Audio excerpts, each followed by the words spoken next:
Hello बच्चों, कैसे हो? बढ़िया। आप बढ़िया तो मैं भी बढ़िया। तो देखो बच्चों, आज हमें क्या पढ़ाई करनी है। आज है हमारे पास बीएससी फर्स्ट सेमेस्टर का वीडियो नंबर 9। तो बेटे ये बीएससी का केमिस्ट्री का फर्स्ट सेमेस्टर का 9वां वीडियो है। और इससे पहले 8 वीडियो आपको प्ले लिस्ट में भी मिल जाएंगे, नीचे डिस्क्रिप्शन में भी मिल जाएंगे, और कुछ समय बाद आई बटन में भी लिंक आ जाएगा, जहां आप बीएससी फर्स्ट सेमेस्टर के केमिस्ट्री के सभी वीडियोस को देख सकते हो, समझ सकते हो और अपने सुंदर से नोट्स बना सकते हो, जो एग्जाम में आपकी बहुत ज्यादा हेल्प करेंगे। इसी के साथ साथ आपको नीचे डिस्क्रिप्शन में पीडीएफ नोट्स का लिंक भी मिल जाएगा, और आप पीडीएफ नोट्स के लिए टेलीग्राम पर भी सर्च कर सकते हो KMD सहारनपुर। के और एस, KMD का के और सहारनपुर का एस कैपिटल होना चाहिए जब आप सर्च करोगे। ठीक है, तो देखते हैं आज का हमारा टारगेट क्या है। आज हम कुछ क्वेश्चन सॉल्व करेंगे जो आधारित हैं फजान के नियम पर, फजान्स रूल पर बेस्ड कुछ इंपॉर्टेंट क्वेश्चन जो एग्जाम में बार बार पूछे जाते हैं। और हमारा टाइटल रहेगा कारण स्पष्ट कीजिए, यानी एक्सप्लेन विद रीजन। एक्सप्लेन कीजिए रीजन के साथ, कारण के साथ आप उत्तर दीजिए। ठीक है, स्टार्ट करते हैं। चलो पहला क्वेश्चन देखते हैं क्या है। पहला क्वेश्चन है हमारा, फ्लोराइड से ऑक्साइड अधिक सह संयोजी यानी कोवलेंट होते हैं। यदि आप फ्लोराइड और ऑक्साइड की बात करते हो तो फ्लोराइड, इन्होंने कहा कि फ्लोराइड से ज्यादा सह संयोजी तो ऑक्साइड होते हैं। देखते हैं, चलो फ्लोराइड और ऑक्साइड का कंपैरिजन करते हैं। फ्लोराइड और ऑक्साइड का, फ्लोराइड तो होते हैं F नेगेटिव, ये तो हुए फ्लोराइड, और ऑक्साइड होते हैं O डबल नेगेटिव, ये ऐसे होते हैं ऑक्साइड। तो यदि आप आवर्त सारणी देखते हो ना, आवर्त सारणी पीरियोडिक टेबल में आपको ऑक्सीजन तो मिलेगा पहले, तो मैंने ऑक्साइड को पहले लिख दिया क्योंकि ऑक्सीजन आता है 16वें ग्रुप में, 16th ग्रुप में, और जो फ्लोराइड है वो मिलेगा आपको 17वें वर्ग में। तो यहां दो बातें हैं, ऑक्साइड और फ्लोराइड है। इन दोनों को यदि हम इनके साइज का कंपैरिजन करें तो आपको पता है कि किसी भी आवर्त में, पीरियड में, बाएं से दाएं जब आप चलोगे, लेफ्ट टू राइट आप जब चलोगे तो साइज घटेगा। इसका मतलब ऑक्सीजन का साइज बड़ा होता है, फ्लोरीन का छोटा, पहली बात तो ये है। और जब कोई एटम इलेक्ट्रॉन रिसीव करता है तो उसका साइज बढ़ता है। जब भी कोई एटम इलेक्ट्रॉन लेता है, यानी इलेक्ट्रॉन कन्वर्ट, इलेक्ट्रॉन के लेने से वो एनायन में कन्वर्ट हो जाता है, ऋणायन में, तो वो जितने इलेक्ट्रॉन लेगा उसके ऊपर उतना ही नेगेटिव चार्ज आएगा। जैसे ऑक्साइड में ऑक्सीजन के ऊपर 2 यूनिट नेगेटिव चार्ज होता है, तो इसका मतलब ये है कि ऑक्सीजन ने 2 इलेक्ट्रॉन लिए, और फ्लोरीन के ऊपर 1 यूनिट नेगेटिव चार्ज है, इसका मतलब फ्लोरीन ने एक ही इलेक्ट्रॉन लिया। पहली बात तो यह है कि परमाणु यानी एटम का ही कंपैरिजन जब आप करोगे तो आपको ये बात समझ में आएगी कि ऑक्सीजन का साइज बड़ा है फ्लोरीन से, पहली बात। दूसरी बात, इसने 2 इलेक्ट्रॉन ले लिए, इसने 1 लिया, 2 इलेक्ट्रॉन लेने से और भी ज्यादा इसका साइज बढ़ गया। और जितने भी एनायन होते हैं यानी ऋणायन, वो ऋणायन जितना भी बड़ा होगा वो अपनी शकल उतनी ही ज्यादा बिगड़वाएगा, यानी उसका उतना ही ज्यादा डिस्टॉर्शन होगा, उतना ही ज्यादा उसका पोलराइजेशन होगा, उतना ही ज्यादा उसमें कोवलेंट कैरेक्टर आएगा।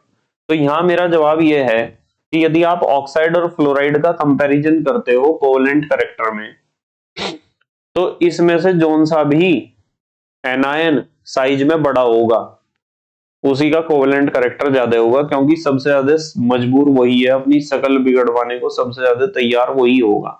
तो इन दोनों में बड़ा साइज किसका है? ऑक्साइड का।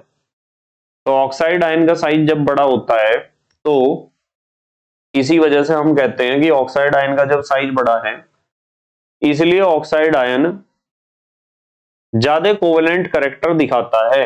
देखो अब जरा क्या लिखा हुआ है आंसर में, देखो ऑक्साइड का साइज फ्लोराइड से बड़ा होने के कारण कोई भी कैटायन ऑक्साइड को अधिक पोलराइज कर सकता है जबकि फ्लोराइड को कम।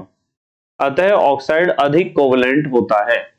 ऑक्साइड हमेशा ही ज्यादा कोवलेंट होगा क्योंकि ऑक्साइड का साइज बड़ा है, और एनायन का साइज जितना बड़ा होगा उसकी शक्ल उतनी ज्यादा बिगाड़ी जा सकती है किसी कैटायन के द्वारा। कोई भी कैटायन उसके आउटर मोस्ट ऑर्बिट के और आउटर ऑर्बिट्स के इलेक्ट्रॉन उतने ही ज्यादा खींच लेगा अपनी तरफ। समझ में आई ना बात। दूसरा, NaCl से Cu2Cl2 अधिक सह संयोजक है। बहुत बढ़िया क्वेश्चन है, बहुत ही बढ़िया। यहां हमें कंपैरिजन करना है। एक तो NaCl दिया है हमें, NaCl, और एक दिया है Cu2Cl2। तो यदि इनका कंपैरिजन करते हो तो इसमें Na पॉजिटिव आयन होगा और Cl नेगेटिव आयन होगा। इसमें Cu पॉजिटिव आयन होगा और Cl नेगेटिव। तो Cl नेगेटिव तो यहां भी है और यहां भी है। शकल बिगड़वाने वाले तो दोनों में एक जैसे, तो इसलिए इसे तो डिस्कस करने की कोई जरूरत नहीं है। डिस्कस करना तो यहां तो आप Na पॉजिटिव की तरफ ध्यान लगाओ और यहां ध्यान लगाओ Cu पॉजिटिव की तरफ। यदि आप Na पॉजिटिव का इलेक्ट्रॉनिक कॉन्फ़िगरेशन लिखते हो तो आता है 2,8, यानी एक नोबल गैस जैसा इसका इलेक्ट्रॉनिक कॉन्फ़िगरेशन है Na पॉजिटिव आयन का। Na पॉजिटिव का, Na का तो 2,8 एक होगा, ये पॉजिटिव चार्ज इसीलिए आया क्योंकि इसने एक इलेक्ट्रॉन निकाल दिया। जबकि Cu पॉजिटिव का जब आप इलेक्ट्रॉनिक कॉन्फ़िगरेशन लिखोगे तो ये आएगा 2, 8, 18। ठीक है, क्योंकि 29 होते हैं ना टोटल इलेक्ट्रॉन, एक निकल गया 28, तो 2, 8 और 18 28 हो गए। तो क्या इसके आउटर मोस्ट ऑर्बिट में 8 इलेक्ट्रॉन है? नहीं, तो इसके आउटर मोस्ट ऑर्बिट में तो 18 इलेक्ट्रॉन है। तो ये नॉन नोबल गैस जैसा है, नॉन नोबल गैस जैसा इसका इलेक्ट्रॉनिक कॉन्फ़िगरेशन है। इसका मतलब अनुत्कृष्ट गैस जैसा इलेक्ट्रॉनिक विन्यास है। और अनुत्कृष्ट गैस जैसा इलेक्ट्रॉनिक विन्यास जिस भी कैटायन का होता है, धनायन का होता है, वो कैटायन उतना ही ज्यादा परेशान होता है। उसका जो न्यूक्लियर चार्ज है वो उतना ही ज्यादा उछल उछल के बाहर आ रहा होता है, न्यूक्लियर चार्ज बहुत ज्यादा। तो इसका न्यूक्लियर चार्ज Na पॉजिटिव से ज्यादा होगा, इसलिए ये न्यूक्लियर अट्रैक्शन भी ज्यादा लगाएगा उस एनाइन के आउटर मोस्ट ऑर्बिट के इलेक्ट्रॉन्स पर, जिसकी शक्ल इसे बिगाड़नी है। जैसे NaCl में Na पॉजिटिव को शक्ल बिगाड़नी है Cl नेगेटिव की, इसी तरीके से Cu2Cl2 में Cu पॉजिटिव को शक्ल बिगाड़नी है Cl नेगेटिव की। तो शक्ल तो दोनों को Cl नेगेटिव की बिगाड़नी। पहले केस में बिगाड़ने वाला Na पॉजिटिव है, दूसरे केस में Cu पॉजिटिव है। Na पॉजिटिव के आउटर मोस्ट ऑर्बिट में 8 इलेक्ट्रॉन है, इसलिए इसका न्यूक्लियर चार्ज, न्यूक्लियर अट्रैक्शन इतना ज्यादा नहीं होगा कि ये Cl नेगेटिव के आउटर मोस्ट ऑर्बिट के इलेक्ट्रॉन्स को अपनी तरफ बहुत ज्यादा खींच ले।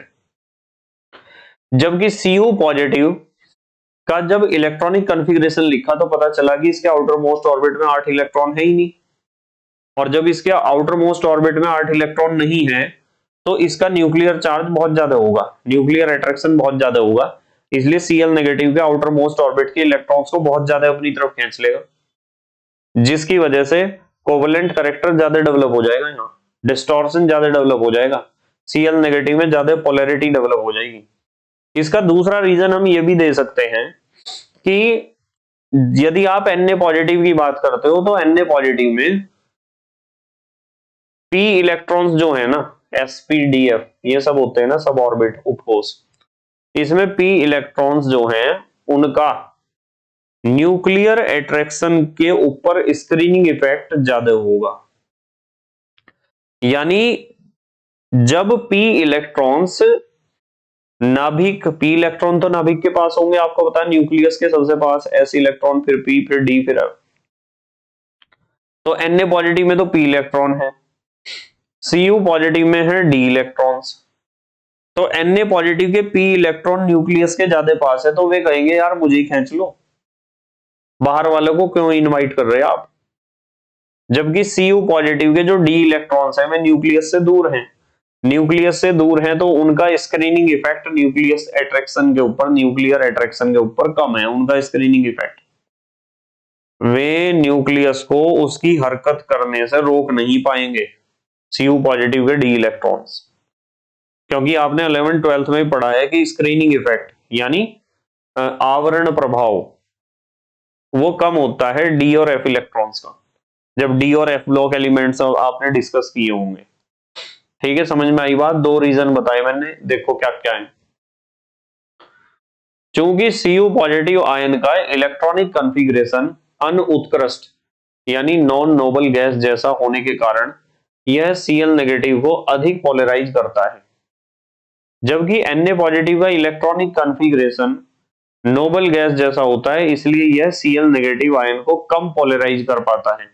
Cu पॉजिटिव का यह है कॉन्फ़िगरेशन, आउटर मोस्ट ऑर्बिट में इसके 18 इलेक्ट्रॉन हैं, होने चाहिए 8 यदि इसे नोबल गैस जैसा बनना है। Na पॉजिटिव के आउटर मोस्ट ऑर्बिट में 8 इलेक्ट्रॉन है, नोबल गैस जैसा है बिल्कुल। अब इस चीज को आप एक और तरीके से, जैसे कि मैंने बताया था, स्क्रीनिंग इफेक्ट के आधार पर भी एक्सप्लेन कर सकते हो। देखो, Cu पॉजिटिव आयन के डी इलेक्ट्रॉन्स Na पॉजिटिव के p इलेक्ट्रॉन्स की अपेक्षा न्यूक्लियर चार्ज को कम स्क्रीन कर पाते हैं, यानी कम रोक पाते हैं, जिसके कारण Cu पॉजिटिव पर अधिक इफेक्टिव चार्ज होता है। अतः Cu पॉजिटिव की पोलराइजिंग पावर Na पॉजिटिव से अधिक होती है, इसलिए Cu पॉजिटिव की पोलराइजिंग पावर Na पॉजिटिव से क्या होती है? ज्यादा। नेक्स्ट थर्ड क्वेश्चन देखो, बहुत इंपॉर्टेंट है थर्ड क्वेश्चन। थर्ड क्वेश्चन है लिथियम के साल्ट आंशिक सह संयोजक जबकि सोडियम के साल्ट आयनिक होते हैं। लिथियम के आंशिक सह संयोजक होते हैं और सोडियम के क्या होते हैं? आयनिक। देखो, अब लिथियम और सोडियम के साल्ट का कंपैरिजन कर रहे हैं। चलो अच्छा, लिथियम और सोडियम, आप फर्स्ट ग्रुप में आ जाओ। जब फर्स्ट ग्रुप को देखोगे H Li Na K Rb CS Fr, ये है फर्स्ट ग्रुप। आप सिर्फ इन दो का कंपैरिजन कर रहे हैं, लिथियम और सोडियम का। इसका धनायन बनेगा Li पॉजिटिव, सोडियम का Na पॉजिटिव। जैसे मैं आपको कहूं, एक एग्जांपल दूं, LiCl और इसी का भाई Na का बनेगा NaCl। Li positive Cl negative, Na positive Cl negative. अब मुझे यूं बताओ कि लिथियम क्लोराइड और सोडियम क्लोराइड है दोनों। लिथियम क्लोराइड में लिथियम आयन क्लोरीन की ज्यादा शक्ल बिगाड़ देगा या NaCl में Na पॉजिटिव Cl नेगेटिव की ज्यादा शक्ल बिगाड़ देगा? तो आप तुलना तो इनकी कर रहे हैं ना, लिथियम और सोडियम की।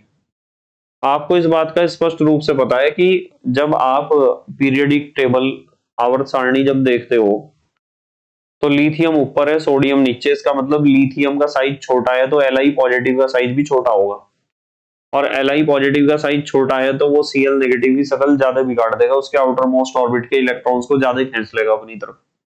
इसलिए हम कहेंगे कि लिथियम का, ये लिथियम का कैटायन है, ये सोडियम का कैटायन है, तो Cl की हालत यहां तो होगी ऐसी, Cl नेगेटिव की, ये Cl नेगेटिव की हालत हुई, और यहां कुछ ऐसी हालत होगी। देखो, देख रहे आप? तो ज्यादा इलेक्ट्रॉन किसने खींच लिया अपनी तरफ? लिथियम ने।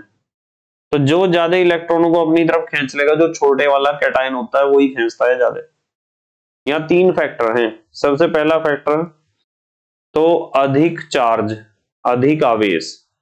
जब आयंस के ऊपर ज्यादा चार्ज होगा तो डिस्टॉर्शन ज्यादा होगा, पोलराइजेशन ज्यादा होगा और कोवेलेंट करैक्टर भी ज्यादा आएगा। दूसरा फैक्टर होता है जो आपका धनायन है, उसका साइज जितना ज्यादा छोटा होगा, साइज जितना छोटा होगा वो उतना खतरनाक होगा। तीसरी बात, जो आपका एनायन है यानी ऋणायन, उसका साइज जितना बड़ा होगा वो उतना ज्यादा मजबूर होगा। और चौथी बात क्या है, जो आपका कैटायन है यानी धनायन, उसका इलेक्ट्रॉनिक कॉन्फ़िगरेशन कैसा है। यदि उसका electronic configuration non noble gas जैसा है तो वो खतरनाक होगा। ठीक है, ये चार बातों के ऊपर ही घूमेंगे सारे सवाल। तो पता चल गया आपको LiCl ज्यादा कोवलेंट होगा NaCl के कंपैरिजन में। और उन्होंने हमें सवाल ही ऐसा पूछा था, सवाल पूछा था कि लिथियम के साल्ट आंशिक सहसंयोजक जबकि Na सोडियम के साल्ट आयनिक होते हैं, क्यों? देखो, चूंकि Li पॉजिटिव आयन का साइज Na पॉजिटिव आयन से छोटा होने के कारण Li पॉजिटिव आयन किसी एनायन को अधिक पोलराइज करेगा। किसी भी एनायन को Li पॉजिटिव, लिथियम ज्यादा पोलराइज कर देगा, डिस्टॉर्ट कर देगा, ज्यादा उसे कोवलेंट कैरेक्टर ले आएगा उसके अंदर। जबकि Li के साल्ट पार्सली, इसलिए Li के साल्ट पार्सली यानी आंशिक रूप से कोवलेंट होते हैं, जबकि Na के साल्ट आयनिक होते हैं।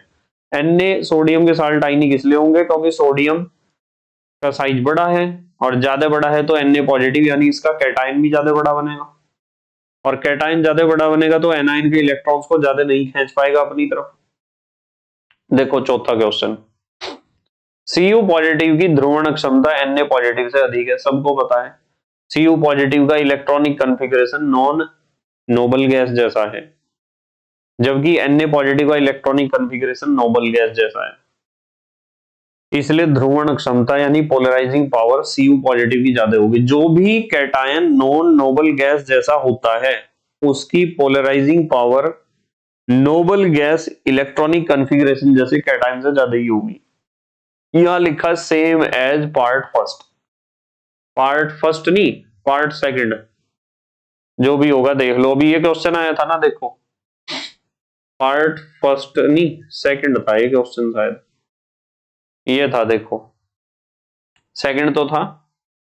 Na पॉजिटिव और Cu पॉजिटिव इसमें ही तो बताए थे, देखो Na पॉजिटिव और Cu पॉजिटिव, तो ये पार्ट सेकंड था, कर लेना इसे सही। ठीक है, यहां कर लेना सेम एज पार्ट सेकंड, कर लोगे, नोट्स में तो आपको मिल ही जाएगा, मैं अभी से सही कर दूंगा। चलो पांचवा देखो क्वेश्चन क्या है। पांचवा क्वेश्चन ध्यान से समझना बिल्कुल, हैं सारे क्वेश्चन फजान रूल पर ही आधारित, फजान रूल पर आधारित है सारे क्वेश्चन।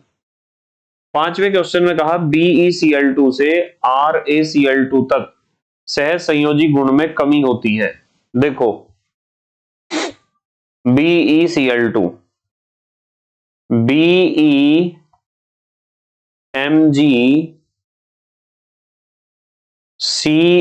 BeMgCaSr BaRa, ठीक है। अब ये यूं कह रहे कि BeCl2 से RaCl2 तक, मुझे यूं बताओ कि यहां इसके ऊपर दो Be के ऊपर क्या आएगा, Be के ऊपर आएगा 2 पॉजिटिव चार्ज, इसी तरीके से Mg के ऊपर भी क्या आएगा 2 पॉजिटिव चार्ज, 2 पॉजिटिव चार्ज, और Ca के ऊपर भी 2 पॉजिटिव चार्ज आएगा, Sr के ऊपर भी 2 पॉजिटिव चार्ज आएगा, Ba के ऊपर भी 2 इकाई धनावेश आएगा, और Ra रेडियम के ऊपर भी 2 इकाई धनावेश आएगा। साइज तो ऐसे बढ़ रहा होगा ना, सबसे छोटा Be होगा, उससे बड़ा Mg, फिर Ca, फिर उससे बड़ा Sr, फिर Ba, फिर Ra। तो यूं बताओ इनमें से सबसे खतरनाक कैटायन कौन सा है। आप कहोगे कि सर जिसका साइज सबसे छोटा है यानी Be positive, Be double positive सबसे ज्यादा खतरनाक है। तो ये सबसे ज्यादा क्लोरीन का डिस्टॉर्शन करेगा, सबसे ज्यादा पोलराइजेशन करेगा, सबसे ज्यादा कोवलेंट कैरेक्टर डेवलप करेगा। जबकि Ra का साइज सबसे बड़ा है, इधर को जाने से साइज क्या हो रहा, बढ़ रहा, क्योंकि हम इधर को जाने का मतलब ऊपर से नीचे आ रहे हैं हम। और जब वर्ग में किसी भी ग्रुप में आप ऊपर से नीचे आते हो तो नंबर ऑफ ऑर्बिट्स बढ़ते हैं, नंबर ऑफ ऑर्बिट्स बढ़ने से किसी भी एटम का साइज बढ़ता है। तो Be से बड़ा एटम तो मैग्नीशियम का, फिर कैल्शियम का, फिर स्ट्रोंशियम का, उससे बड़ा बेरियम का, उससे बड़ा रेडियम का, सबसे बड़ा। जब इन एटम्स के साइज बढ़ रहे हैं, एटॉमिक रेडियस बढ़ रही, तो इनका जो है आयनिक रेडियस भी तो बढ़ रही होगी, आयनिक त्रिज्या बढ़ नहीं रही होगी। तो Be डबल पॉजिटिव का साइज सबसे छोटा है तो क्लोरीन Cl की शकल सबसे ज्यादा बिगाड़ेगा, और Ra डबल पॉजिटिव का साइज सबसे बड़ा है तो ये सबसे कमजोर कैटायन है, इसकी पोलराइजिंग पावर कम है। पोलराइजेशन पावर या polarising power Be double positive की सबसे ज्यादा है, इसलिए BeCl2 ज्यादा कोवलेंट होगा करेक्टर इसका। और इधर को जाने से कोवलेंट करेक्टर क्या होगा, घटेगा। BeCl2 से कम कोवलेंट होगा MgCl2, CaCl2 से भी कम, SrCl2 में कोवलेंट करेक्टर उससे भी कम होगा, BaCl2 में उससे भी कम, RaCl2 में कोवलेंट करेक्टर सबसे कम होगा। क्योंकि शकल बिगड़वाने वाले तो सारे क्लोराइड आयन है, पर शकल बिगाड़ने वाले कमजोर होते जा रहे हैं जैसे जैसे आप ऊपर से नीचे आते हो। ठीक है, चलो देखो इसका आंसर क्या है। इसका आंसर BeCl2 से RaCl2 तक जाने पर क्लोराइड आयन तो सेम रहता है, जबकि कैटायन का साइज बढ़ता है। कैटायन का साइज क्या हो रहा है, कैटायन माने धन आयन, क्लोरीन तो सेम ही रहेगा पर कैटायन का साइज तो बढ़ेगा ना। देखो जरा कैसे, यहां देखो आप, यहां देखो Be डबल पॉजिटिव से बड़ा है Mg डबल पॉजिटिव, फिर कैल्शियम डबल पॉजिटिव, फिर स्ट्रोंशियम डबल पॉजिटिव, उससे बड़ा है Ba डबल पॉजिटिव, सबसे बड़ा है रेडियम डबल पॉजिटिव। इसलिए Be डबल पॉजिटिव का साइज सबसे छोटा होने के कारण इसकी पोलराइजिंग पावर सबसे अधिक होती है, इसलिए BeCl2 सबसे अधिक कोवलेंट होता है, जबकि Ra डबल पॉजिटिव तक कैटायंस का साइज बढ़ने के कारण पोलराइजिंग पावर घटती है, अतः कोवलेंट करेक्टर भी घटता चला जाता है। तो कोवलेंट करेक्टर इधर को जाने से क्या होगा, घटेगा। ठीक है ना। चलो एक और क्वेश्चन है, इसे भी देख लेते हैं। ये क्वेश्चन पक्के होने चाहिए आपको सारे, कोई सा भी क्वेश्चन आ जाता है पेपर में। देखो इंपॉर्टेंट क्वेश्चन है, इंपॉर्टेंट सारे। BeCl2 MgCl2 से अधिक सह संयोजक है, क्यों?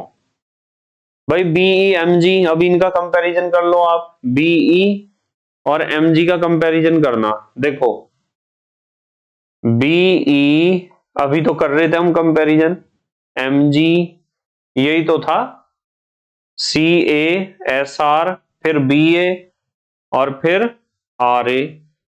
बताओ मुझे, हमें BeCl2 और MgCl2 का कंपैरिजन करना, Be डबल पॉजिटिव और Mg डबल पॉजिटिव का कंपैरिजन करना, क्योंकि Cl नेगेटिव तो दोनों में ही है। अब बताओ Be डबल पॉजिटिव और Mg डबल पॉजिटिव में किसका साइज छोटा होगा? तो सबको पता है जो वर्ग में ग्रुप में ऊपर है उसका साइज छोटा होगा, Be डबल पॉजिटिव आयन का साइज छोटा होगा। छोटा साइज होगा तो इसकी पोलराइजिंग पावर ज्यादा होगी, क्लोरीन को ज्यादा डिस्टॉर्ट कर देगा, ज्यादा पोलराइज कर देगा, इसलिए कोवलेंट करेक्टर BeCl2 में ज्यादा होगा। हमें इस बात का पता है कि कोवलेंट करेक्टर जो कैटायन जितना छोटा होगा ना वो उतना ही ज्यादा कोवलेंट करेक्टर डेवलप कर रहा होगा, और जो एनायन जितना बड़ा होगा उसकी वजह से उतना ही ज्यादा कोवलेंट करेक्टर डेवलप हो रहा होगा। तो हमें तो सिर्फ यूं देखना कि BeMg में कौन छोटा है। Be छोटा है क्योंकि वो वर्ग में ग्रुप में ऊपर रखा हुआ, दोनों में एनायन Cl नेगेटिव तो समान है, लेकिन कैटायन Be डबल पॉजिटिव का साइज Mg डबल पॉजिटिव से छोटा होने के कारण Be double positive ion chloride ion को अधिक पोलराइज कर देता है, जिसके कारण BeCl2 अधिक कोवलेंट होता है। इसलिए आपका BeCl2 ज्यादा कोवलेंट होगा और आपका MgCl2 इतना कोवलेंट नहीं होगा। बस आज हम इतने ही क्वेश्चन करेंगे, कल भी हम बहुत अच्छे अच्छे क्वेश्चन सॉल्व करेंगे, बहुत अच्छे अच्छे। जब हम किसी टॉपिक को कंप्लीट कर लेते हैं ना तो उसके ऊपर आधारित जितने भी क्वेश्चंस हैं जो एग्जाम में ज्यादातर पूछे जाते हैं, उन क्वेश्चंस को समझना, उन्हें बार बार रिवाइज करना बहुत जरूरी होता है। ध्यान से सुन लो इस बात को।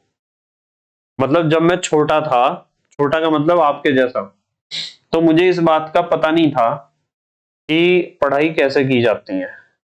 मुझे यूं पता था कि स्कूल से आओ और होमवर्क करो, बस यही पढ़ाई है। वास्तविकता होमवर्क करना पढ़ाई नहीं होता है। पढ़ाई होता है कि जो आपको स्कूल में अब तक कराया जा चुका है, आपके कोचिंग में जहां से भी आप पढ़ते हो, जितना भी आप अब तक पढ़ चुके हो उसे बार बार रिवाइज करो, रिवाइज करो, रिवाइज। जितनी बार आप उसे रिवाइज करते चले जाओगे उतना ही आप पढ़ाई कर रहे हो। पढ़ाई करने का मतलब पढ़ाए गए कार्य को बार बार रिवाइज करना, इसे कहते हैं पढ़ाई। समझ लेना इस बात को, कभी आपको भी मेरी एज में जाके पता चले कि पढ़ाई करना किसे कहते हैं। पढ़ाई करना कहते हैं रिवीजन करने को। आपके जो नोट्स हैं उन्हें बार बार पढ़ो। होमवर्क करने को फेयर कॉपी से रफ कॉपी में उतारने को नहीं कहते हैं पढ़ाई करना। पढ़ाई करना तो रिवीजन करने को ही कहते हैं। जो आपको सिखाया गया है उसे बार बार पढ़ रहे हैं कि हमने पिछले हफ्ते क्या पढ़ा था, पिछले महीने हमने क्या पढ़ा था। रूटीन में पीछे का जितना भी सिलेबस है उसे रिवाइज करते रहा करो, ठीक है। ये बहुत काम की बात है बेटे आपके लिए। तो बाकी पढ़ाई हम कल करेंगे। Thank you very much for watching this video. Okay, bye.